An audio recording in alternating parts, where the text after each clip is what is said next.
नमस्कार दोस्तों, आपका स्वागत है एक बार फिर से आपके अपने YouTube channel physical culture by Ramesh. दोस्तों, जैसा कि अपन ने अपने पिछले वीडियो के अंदर सिलेबस डिस्क्राइब किया था, सिलेबस के बारे में चर्चा की थी।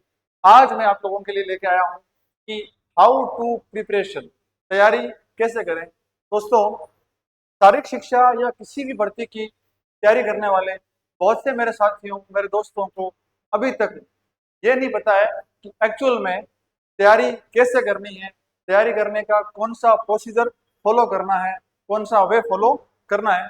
आज मैं आपको इस वीडियो के माध्यम से ये बताने आया हूँ कि आपको तैयारी के अंदर कौन कौन से स्टेप फॉलो करने हैं, किन किन मुख्य बातों का ध्यान रखना है। तो वीडियो को और लंबा न करते हुए सीधे मुद्दे पे आता हूँ कि अपन ने लास्ट क्लास के अंदर बात की थी सिलेबस के बारे में। तो दोस्तों, how how to prepare how to prepare यानी तैयार कैसे होना है, तैयारी कैसे करनी है, उसका पहला जो मुख्य बिंदु है वो दोस्तों आपके रहेगा सिलेबस। अगर दोस्तों आपको आप जिस भर्ती की तैयारी कर रहे हैं उसका सिलेबस नहीं पता है, तो मैंने जैसे पिछली बार कहा था कि यकीन मानिए आप अंधेरे में क्या मार रहे हैं, तीर मार रहे हैं। तो पहला मुख्य बिंदु दोस्तों क्या है, सिलेबस है। इस वीडियो को लास्ट तक देखना और मेरा वादा है आपसे, आपको लगेगा कि आपने टाइम खराब नहीं किया है। इस वीडियो के माध्यम से ही मैं आपके बहुत सारे डाउट्स क्लियर कर दूंगा। तो सिलेबस का प्रत्येक बिंदु आपके जहन में होना चाहिए, आपको मुख जबानी याद होना चाहिए। उसके बाद दूसरा जो बिंदु है दोस्तों वो है कंटेंट। कंटेंट जो है दोस्तों वो आपका कैसा होना चाहिए,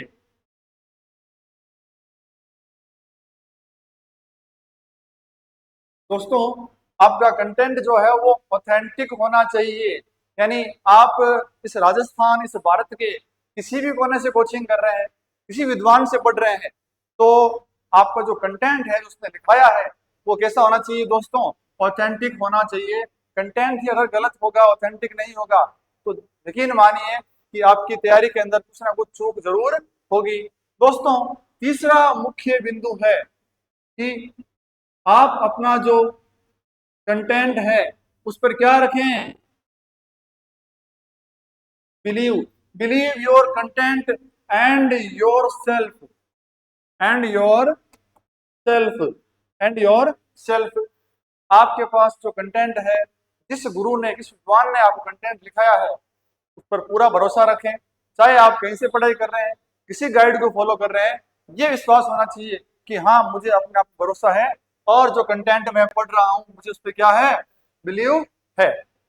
दोस्तों, अगर चौथी बात करें, वेरी वेरी वेरी इंपॉर्टेंट, तो वो ये है दोस्तों कि आप क्या करेंगे,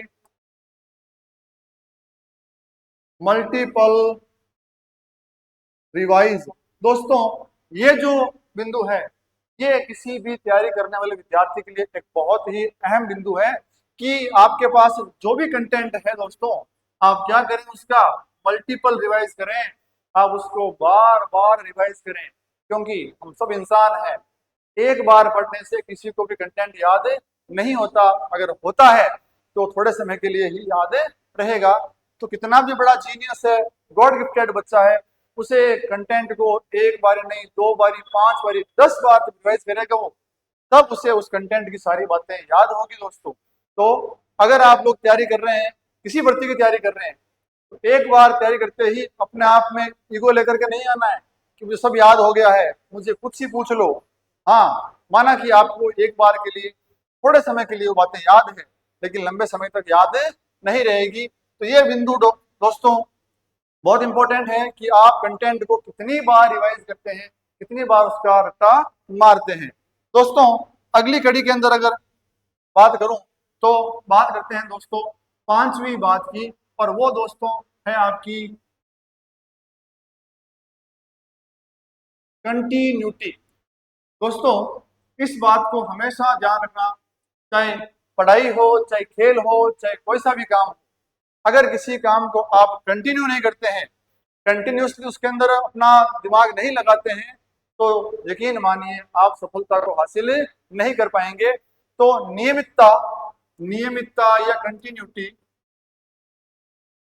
दोस्तों किसी भी काम के लिए बहुत जरूरी है। अगर आप लोग गैप देंगे, कुछ दिन पढ़ाई करी, कुछ दिन छोड़ दी, किसी और काम में व्यस्त हो गए, किसी सामाजिक कार्य के अंदर व्यस्त हो गए, तो यकीन मानिए कि आपको दोबारा जीरो से स्टार्ट करना पड़ेगा।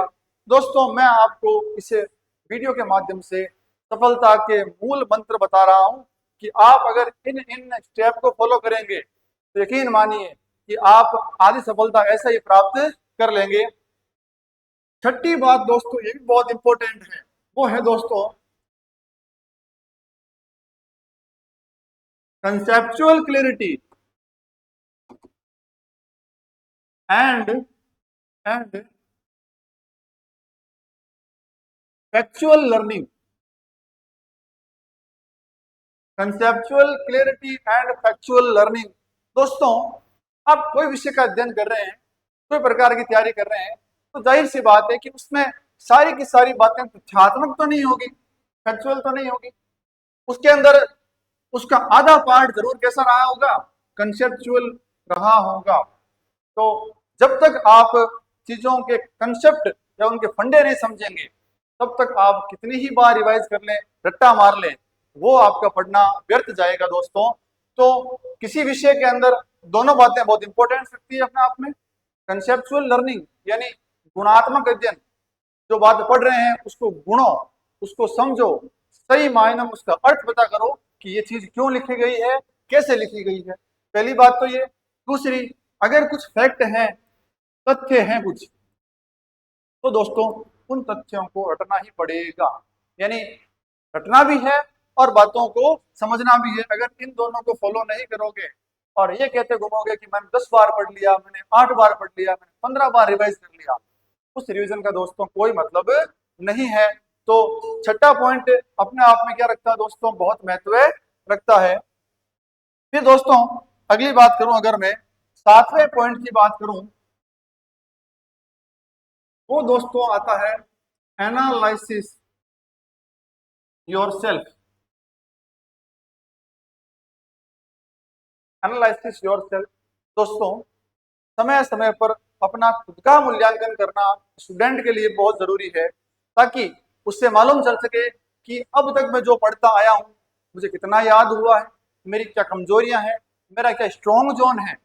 उन सब बातों का अगर पता स्टूडेंट को नहीं है, तो यकीन मानिए वो साइंटिफिक तरीके से तैयारी नहीं कर रहा है, वो सिर्फ मेहनत कर रहा है, स्मार्ट वर्क नहीं कर रहा है।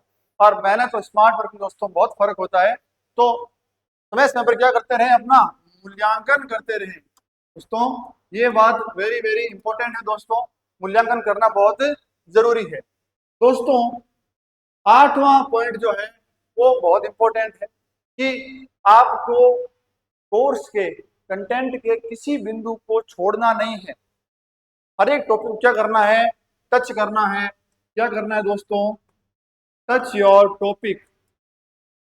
लेकिन लेकिन समय की मांग के अनुसार, अगर आपके पास समय बहुत सारा है, खूब पड़ा है तैयारी करने के लिए, तो आपको अपने कंटेंट, अपने सिलेबस के हर एक बिंदु को टच करना है, चाहे वो सरल हो, चाहे वो कठिन हो, चाहे आपको आ रहा है, चाहे आपको नहीं आ रहा है। लेकिन अगर आपके पास समय दोस्तों कम है, वैकेंसी नजदीक है, टाइम कम बचा है, तो आपको वेटेज देना है कि मेरा कौन सा पार्ट ज्यादा वेटेज रखता है, कौन से पार्ट के नंबर ज्यादा है, कौन से के कम है। तो जिस पार्ट का वेटेज दोस्तों ज्यादा रहेगा, नंबर ज्यादा रहेंगे, उस पार्ट को तवज्जो ज्यादा देनी है। और आपको लगे कि इस पार्ट का वेटेज बहुत कम है, लेकिन टच जरूर करना है उसको, ऐसा नहीं कि उसको बिल्कुल ही छोड़ दिया, छोड़ना नहीं है दोस्तों। दोस्तों एक लास्ट बात मैं कहूंगा, वो बात कहूंगा दोस्तों, कंसिस्टेंसी।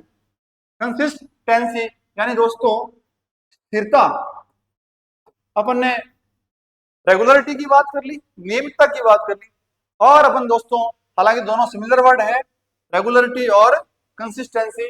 आपकी पढ़ाई के अंदर दोस्तों क्या होनी चाहिए, कंसिस्टेंसी होनी चाहिए, एक रूपता होनी चाहिए, स्थिरता होनी चाहिए। तो दोस्तों कुछ मुख्य मुख्य बिंदुओं की मैंने बात करी है कि आपको तैयारी कैसे करनी है, तैयारी के अंदर कौन कौन से मेथड फॉलो करने हैं, ज्यादा सोशल नहीं होना है। अगर आप तैयारी कर रहे हैं, स्टूडेंट है, आपके पास जॉब नहीं है, तो यकीन मानिए आपको बहुत अधिक सोशल होने की, बहुत ज्यादा घूमने की, दोस्ती निभाने की आवश्यकता नहीं है। आपका प्राइम टारगेट होना चाहिए दोस्तों कि मैं जॉब कैसे अचीव करूं, क्योंकि इस समाज के अंदर जो वैल्यू है दोस्तों वो सक्सेस की है, जॉब की है। आगे के वीडियो के अंदर दोस्तों मैं लेके आऊंगा कि आपको कंटेंट को कैसे कैसे पार्ट के अंदर बांटना है, कैसे आपको टाइम मैनेजमेंट करनी है, कैसे आपको पेपर अटेंड करना है, कैसे आपको ओएमआर शीट फिल करनी है। इसके लिए दोस्तों मैं एक अलग से वीडियो लेके आऊंगा। अभी अगर सारी बात करूंगा तो वीडियो बहुत लंबा हो जाएगा। तो दोस्तों राजस्थान के अंदर या भारत के अंदर कोई भी आदमी अगर तैयारी कर रहा है किसी कंपटीशन की, तो उसे इन सब बिंदुओं को फॉलो करना चाहिए, जिससे दोस्तों सफलता के अंदर चूक नहीं होगी। अन्यथा आपको पछतावा होगा कि काश मैंने तैयारी स्मार्ट तरीके से की होती, इन बिंदुओं को फॉलो किया होगा। नमस्कार दोस्तों, मिलते हैं अगले वीडियो के अंदर एक नई सोच, एक नए कंटेंट के साथ। नमस्कार।